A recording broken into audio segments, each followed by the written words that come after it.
സെരിയയിൽ നാപ്പോളിക്ക് നാടകീയ ജയം. നാപ്പോളി അരങ്ങേറ്റത്തിൽ Belgian striker Romelu Lukaku goal കണ്ടെത്തിയപ്പോൾ 1-നെതിരെ 2 ഗോളുകൾക്കാണ് നാപ്പോളി വിജയിച്ചു കയറിയത്. ഇന്ന് സ്വന്തം മൈതാനത്ത് പാർമയ്ക്കെതിരെ ഇഞ്ചുറി ടൈം ഗോളുകളിൽ നാപ്പോളി വിജയം നേടുകയായിരുന്നു. 19-ാം മിനിറ്റിൽ ഒരു പെനാൽറ്റിയിലൂടെ പാർമ ലീഡെടുത്തു. തുടർന്ന് ഗോൾ തിരിച്ചടിക്കാൻ നാപ്പോളിയുടെ ശ്രമങ്ങളൊന്നും ഫലം കണ്ടില്ല. രണ്ടാം പകുതിയിൽ 62-ാം മിനിറ്റിൽ ലുക്കാക്കുവിനെ കളത്തിലിറക്കി. ഒടുവിൽ ഇഞ്ചുറി ടൈമിൻ്റെ 2-ാം മിനിറ്റിൽ സ്പിന്നസോളോയുടെ അസിസ്റ്റിൽ ഒരു കിടിലൻ സ്ട്രൈക്കിലൂടെ ലുക്കാക്കു നാപ്പോളിക്ക് സമനില സമ്മാനിച്ചു.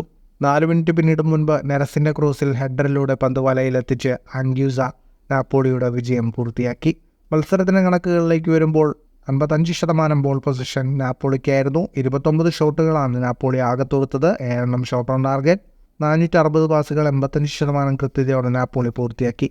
13 ഷോട്ടുകളാണ് പാർമ തോർത്തത്. 2 shot on target. ലീഗിലെ തുടർച്ചയായ 2ാം ജയത്തോടെ നാപ്പോളിക്ക് 3 കളികളിൽ നിന്ന് 6 പോയിന്റായി. ഫുട്ബോൾ ലോകത്തെ കൂടുതൽ വാർത്തകൾക്കും വിശേഷങ്ങൾക്കുമായി സ്പോർട്സ് കഫേ ഇപ്പോൾ തന്നെ സബ്സ്ക്രൈബ് ചെയ്യുക.